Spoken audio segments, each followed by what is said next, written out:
This program is brought to you by Link TV for educational and non-commercial use only.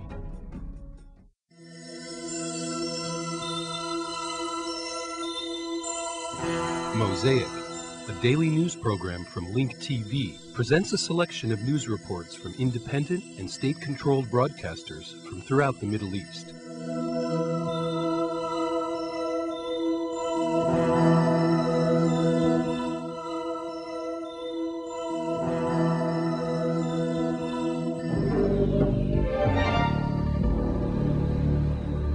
Hundreds of angry Fatah employees who have not been paid for nearly 4 months stormed the headquarters of the Palestinian Legislative Council in Ramallah, demanding the Palestinian Authority pay their salaries. The PLC suspended today's session in light of this incident. The head of the PLC, Mr. Aziz Duwaik, and Palestinian chief negotiator Mr. Saib Erikat tried to contain the situation. Fatah and Hamas gave conflicting reports of today's attack on the headquarters of the Palestinian Legislative Council in Ramallah. While some referred to today's attack as an attempted coup d'etat, others called it the revolution of the hungry. Amidst a state of chaos and disorder, Palestinians exchanged blame and responsibility for the attack. Many believe that today's attack by dozens of angry Fatah employees was premeditated and politically motivated. Parliament members who were in session during the melee were puzzled and caught off guard by this irresponsible act. Today's attack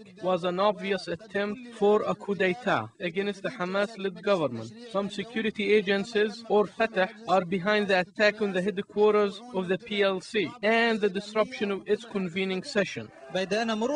However, it has been 105 days since Palestinian employees were last paid, which may explain today's attack on the PLC. The employees were motivated by financial hardship rather than politics. The employees have previously staged several sit-ins near the headquarters of the Palestinian Legislative Council, PLC. However, the PLC failed to meet with them or address their concerns. The employees felt that they were ignored by the members of the PLC. We are not anti-government. Frankly, our salaries are our sources of income.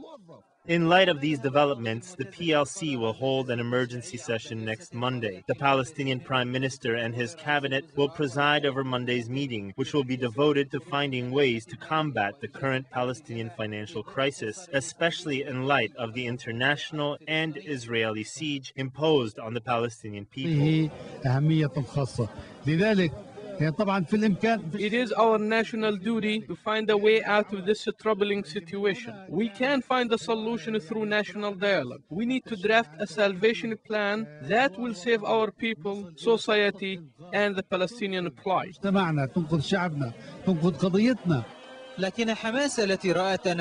However, Hamas accuses Fatah of being behind the increase in the number of protests by unpaid employees. The Islamic resistance movement staged a massive demonstration in a show of solidarity with the Hamas-led government near the headquarters of the PLC in Ramallah. Away from the real reasons behind the escalation in the showdown between Hamas and Fatah, Palestinian employees face a harsh reality. They are unable to feed their own children, especially since the besieged government was unable to find a way out of the current impasse.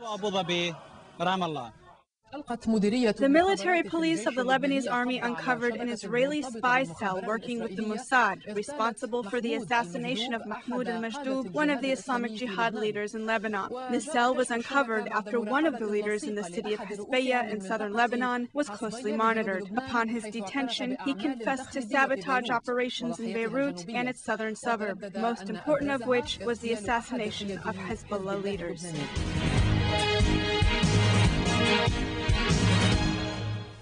In record speed and under extreme secrecy, a terrorist cell in Lebanon that was working with the Israeli Mossad was dismantled. It was responsible for the assassination of leader of the Islamic Jihad, Mahmoud al-Majdoub, and his brother in Sayda city 2 weeks ago using a booby-trapped vehicle. The head of the cell, Mahmoud Rafai, from the city of Hasbaya, which is along the Israeli borders, was arrested. Rafai, who led this cell for the past 16 years, confessed the names of many cell members. الشبكة منذ 16 عاما وهو اعترف بأسماء عدد كبير من أعضاء هذه الشبكة. This necessitates the implementation of a strategic plan to defend Lebanon from Israeli interventions. Security forces must be empowered so other cells that are spread throughout Lebanon can be uncovered. In addition, there should be more cooperation between security agencies, the Lebanese army, and resistance organizations so these cells can be uncovered and future sabotage plots may be spoiled. والتي يمكن أن تحصل في مرحلة لاحقة. الأكيد أن إسرائيل استغلت مرحلة ما بعد الانسحاب السوري من لبنان. Israel took advantage of the Syrian withdrawal from Lebanon and the absence of a pro-Syrian security agency and resistance to infiltrate into Lebanon. I believe this cell is new and was established following the Syrian withdrawal from Lebanon. Also, the internal divisions in Lebanon have allowed Israel to expand its influence. جو الخلاف الداخلي اللبناني سمح بالتمدد لإسرائيل. التحقيق الجاري وسط سرية تامة تركز إضافة إلى اغتيال الأخوين مجدوب. The ongoing investigation, which is being conducted in extreme secrecy, focused on the assassination of the Majdoub brothers. This cell might be involved in other assassinations in Beirut, including the assassination of Jihad Jibril, the son of the Secretary General of the Popular Front General Command 4 years ago, as well as the assassination of 2 Hezbollah leaders, Saleh and Ghalib Awali, 2 years ago. The investigation may lead to the discovery of other similar crimes. Many questions were raised about the possibility of other terrorist cells that are conducting intelligence and security missions for Israel in Lebanon. The effects of these cells may have affected internal Lebanese affairs. من الداخل اللبناني لبرنامج المدار كارولين بعيني قناة أبو ظبي بيروت.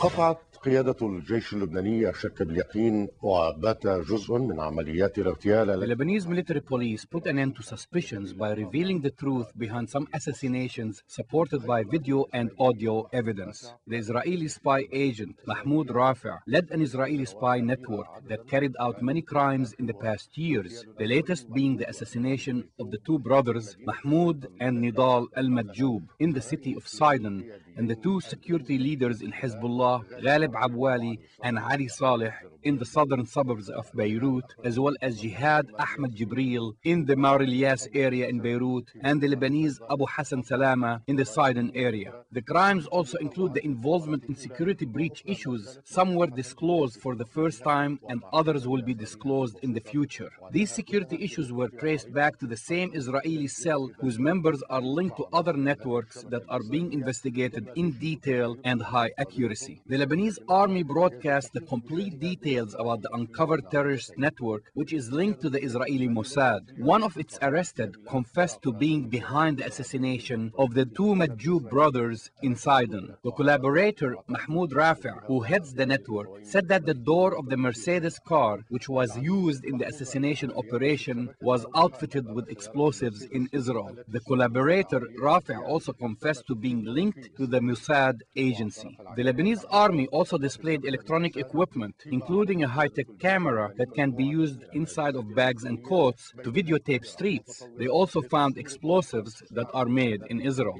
They were found in the home of Rafi', who confessed to training members of the network inside and outside of Israel and equipping them with maps and Israeli equipment. تزويدهم بتجهيزات وخرائط إسرائيلية. The confiscated items were regular computers, including a laptop computer from Israel, video equipment that came from Israel, including a high-tech camera to video record the streets from inside the bag, binoculars for monitoring, military uniforms that were used to carry out previous operations, including a shirt with the rank of first lieutenant, war ammo, equipment used for printing digital images, cellular phones with international phone numbers. On the right, the equipment that was used to assassinate the 2 Majjoub martyrs, a hand watch, a decoy air condition that was used to hide the explosives and attachments along with other weapons. العناصر المشاركة في التفجير ويفتح بطريقة مموهة. A decoy loudspeaker with a bag inside that holds various recording and communication equipment. It was found in the home of the collaborator Rafi in Hasbiya. The air conditioner and loudspeaker were used to transport the explosives for the operation inside them. A television console that has within it a secret hiding drawer that has encryption equipment for receiving and sending codes. On the side, the key of the Mercedes car that was used in the explosion operation of the two Majou brothers. This table was found in the collaborator Rafi's home in Hasbiya. Another table that has a secret compartment in it contains another encryption device for sending and receiving codes and lists of keys to decrypt the codes that were found in the apartment of one of his family members. In the home, a television that is linked to the encryption equipment to read the messages on the screen. A key for the secret compartments located in the tables that were found. This is how it is used.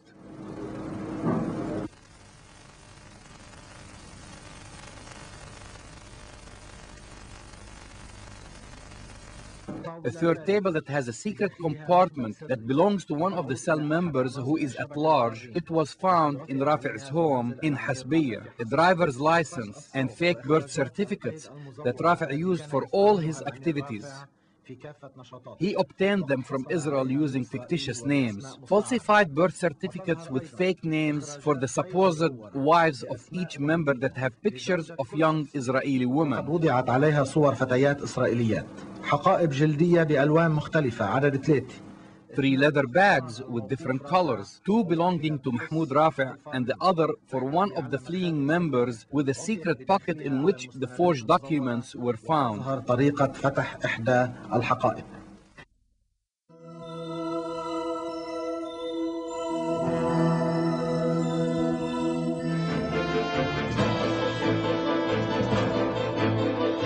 How were the 7 Palestinian civilians killed on the Gaza beach Friday night? 5 days after the event, there is still no definite answer. The Army's finding that the deaths were not caused by an IDF artillery shell is being challenged. IBS Eli Walgelender has the story.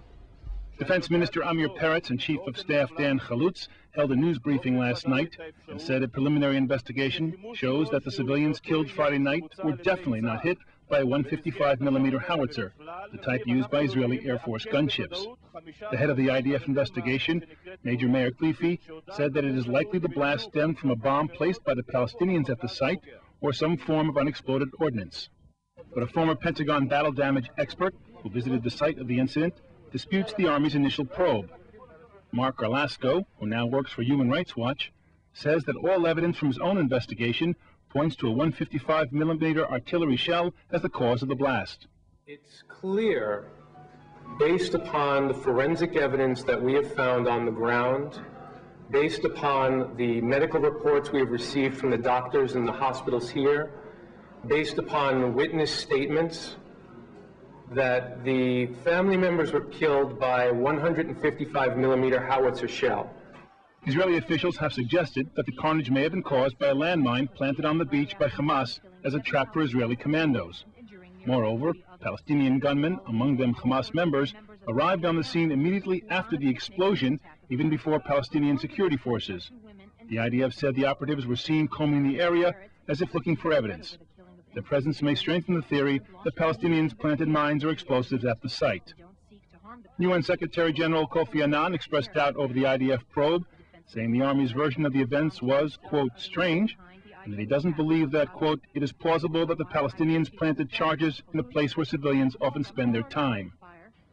The IDF said that poor cooperation from the Palestinian side in investigating the incident raises questions on whether they are withholding information.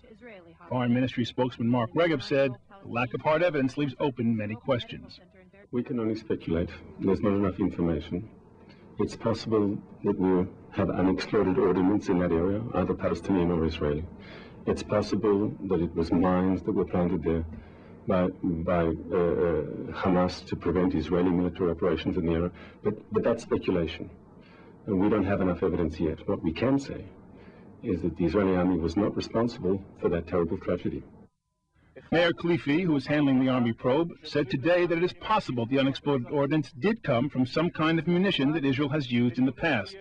He said the investigation is continuing. Eli Wogelanter, IBA News.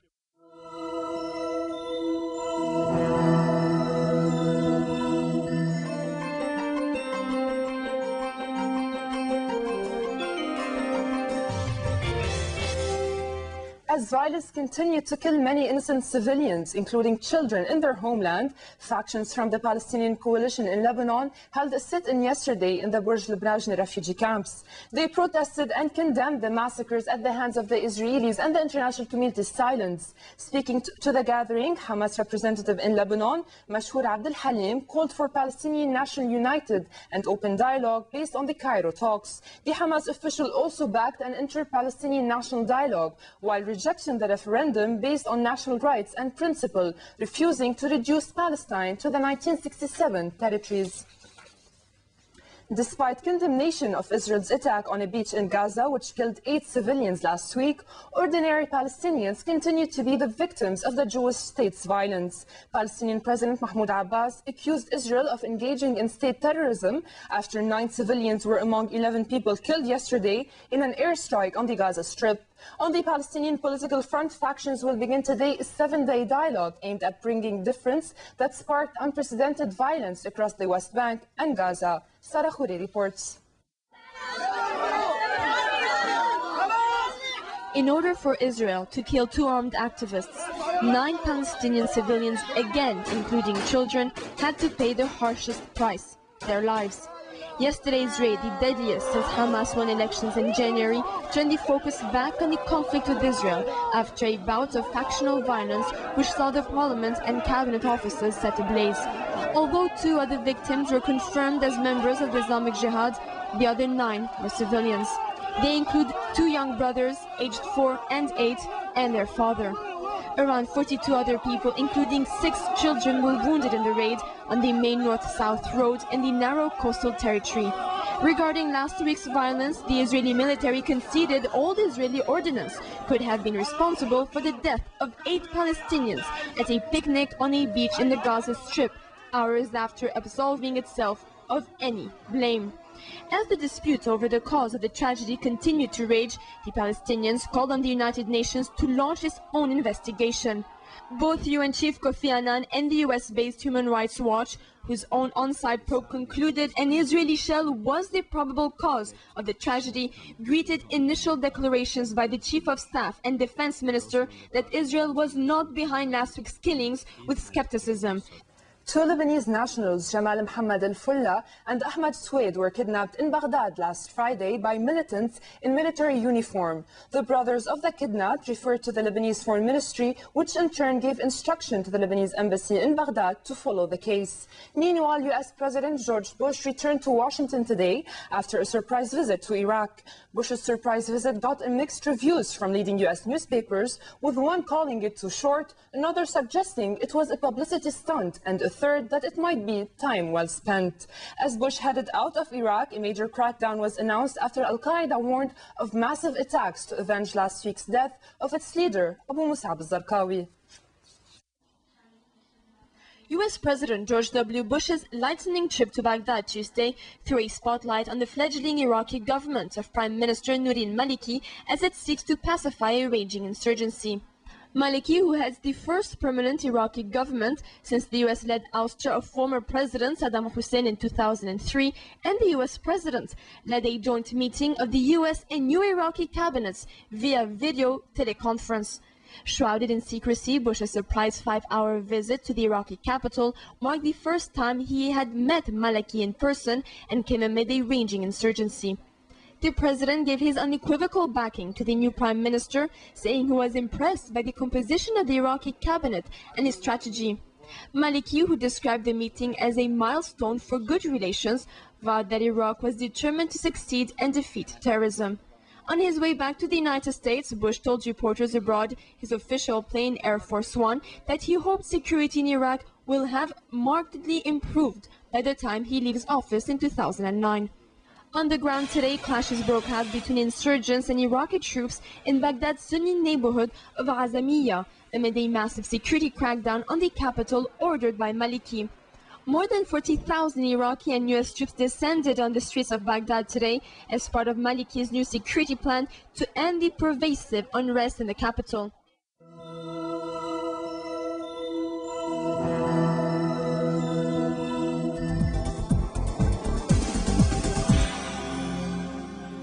A new armed faction affiliated with the Sudanese Liberation Army announced that it will not sign the Abuja Peace Treaty in Darfur, demanding that the Janjaweed rebels be disarmed first. Meanwhile, peace talks resumed in the Eritrean capital of Asmara between the Sudanese government and the Eastern Sudanese rebels. التي تلقتها الفصائل القليلة الباقية في جيش تحرير السودان. 30 military leaders representing factions affiliated with the Sudanese Liberation Army signed the Abuja Peace Agreement in May 2006. However, one armed group led by Mr. Abdel Wahid al-Noor announced that it will not sign the Abuja Peace Treaty. According to observers, the new faction wants to show that there are still armed groups in Darfur opposing the Abuja Peace Treaty. جماعات ما تزال مصرة على إجراء تعديلات واسعة على اتفاق أبوجا. We will not sign the Abuja Peace Treaty until all refugees and displaced residents return to their villages in Darfur, and they will not return until the Janjaweed rebels give up their weapons. The new armed faction and its supporters staged a demonstration in a show of solidarity with the United Nations peacekeeping forces. They called for an end to the killing of civilians and the disarmament of Janjaweed rebels in Darfur. Meanwhile, talks resumed in the Eritrean capital of Asmara between the rebels of Eastern Sudan and a Sudanese government delegate headed by the Sudanese President top advisor Mustafa Uthman Ismail. Eritrea is mediating the peace talks in Asmara, which was welcomed by Sudan. In a historic visit to Khartoum, the Eritrean President Mr. Afouki met with his Sudanese counterpart Omar Hassan al-Bashir. The Sudanese government confirmed that the Asmara peace talks with the Eastern rebels are bound to succeed due to the strategic nature of this region, which incorporates the main port of Sudan and the only oil exporting pipeline in the country. The Justice and Equality Movement in Darfur, which is considered to be a strategic alliance to the Eastern Front, expressed disappointment for excluding it from the Asmara peace talks. It also accused the Eastern rebels of trying to gain momentum at its expense. According to observers, the peace agreement signed in Southern Sudan and the political and economic impact that followed has inspired the Sudanese government to open all outstanding issues in the country and resolve them through dialogue.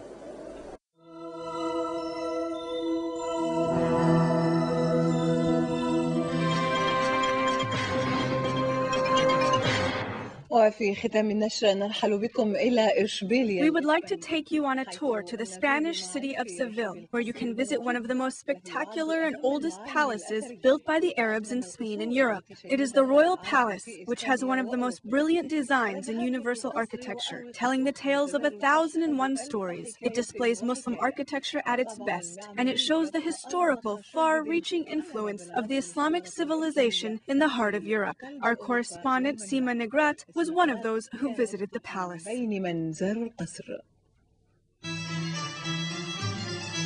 القصر الملكي بإشبيلية الإسبانية يسمى ريال الكثر، ومعناها القصر الحقيقي، يعد تحفة معمارية. The Royal Palace, also known as the Real Qasr, meaning the real palace,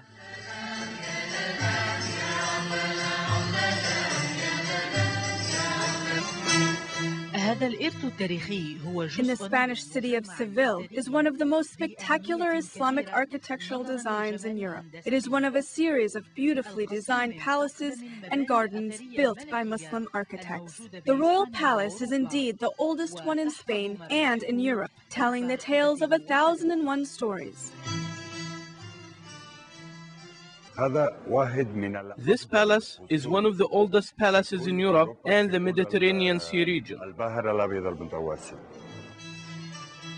تفيد الروايات أنه في عصر عبد الرحمن الثالث أيام توسع الدولة الإسلامية عرف هذا القصر أوج فخامته، حيث كان يشد انتباه الملوك المسيحيين. وذات الروايات تقول إن According to historians, and during the reign of Abd al-Rahman III, the palace attracted many of the Christian kings in that era. Moreover, the Arab scholar Abd al-Rahman bin Khaldun held talks with King Butros I in this palace. This is why it has become known as the Royal Palace. It is an important historical attraction that shed light on the Islamic civilization in Andalusia. The palace has a very large guest lounge in its lobby, which used to be known as the Ambassador's Hall. It is the most beautiful hall in the palace, and it used to be called the Throne Hall during Islamic rule. The palace has many paramount suites and wings decorated in Andalusian styles. Islamic and Quranic decorations and inscriptions are visible everywhere in the palace. الزخرفة الإسلامية والآيات القرآنية تشد اهتمامك حيثما توجهت.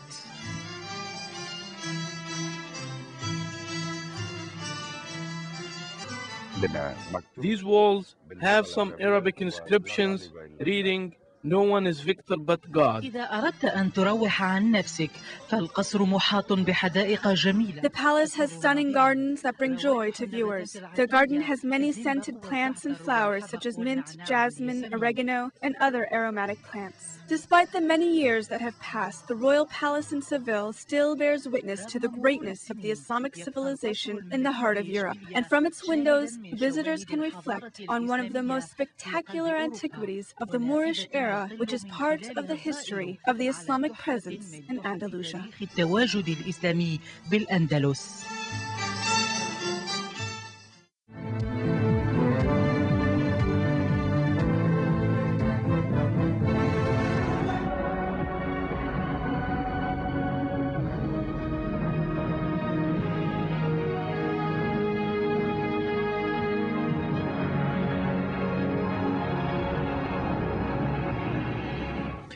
Minutes ago, in the opening game of the second round of the 18th World Cup, Germany ended their 10-year bad luck against fellow European opponents Poland with a last-gasp goal from Olivier Neuville after they missed numerous goal opportunities.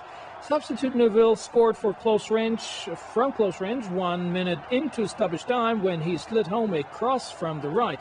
Poland finished the match with 10 men after midfielder Radoslav Slabowski was sent off for getting a second yellow card in the 75th minute, but held on against relentless pressure. A stoppage time header from Radi Jaidi earned Tunisia a 2-2 draw with Saudi Arabia after a thrilling finish to their World Cup Group H opener. Saudi substitute Sami El Jabber scored in the 84th minute to put his team 2-1 ahead and seemingly on their way to a comeback win. The Tunisians led at halftime thanks to a Ziad Jaziri strike after 23 minutes, but Saudi Arabia came back strongly in the second half with Yasser Al-Qattan leveling in the 57th minute. Right now, the host Germany has taken to the pitch, and that was the previous story. Spain kick-started their bid to top Group H with a blast Wednesday with a resounding 4-0 win over World Cup debutants Ukraine. With Spanish icon Raúl starting on the bench, Valencia marksman David Villa took center stage for Spain with a goal in each half. Liverpool's Xabi Alonso scored Spain's opener before the quarter-hour mark, while Fernando Torres capped the scoring with a goal in the closing stages to produce the biggest winning margin in the tournament so far. Iran coach Branko Ivankovic says he will make changes to his lineup as he stands to keep Iran in the World Cup when they face Portugal in Frankfurt on Saturday. Iran lost their Group D opener 3-1 to Mexico, and the defeat against the Portuguese will spell the end of the Iran campaign. Meanwhile, injured players Ali Karimi, Mehdi Marekvia, and Feridun Zandi all trained on Wednesday.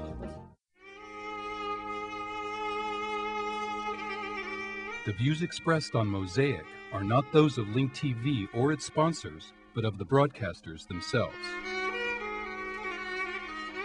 Mosaic is made possible by a grant from the John S. and James L. Knight Foundation, which promotes journalism excellence worldwide and invests in the vitality of 26 U.S. communities, and the William and Flora Hewlett Foundation. Additional support is provided by the Firedoll Foundation, and Henry and Virgilia Dakin.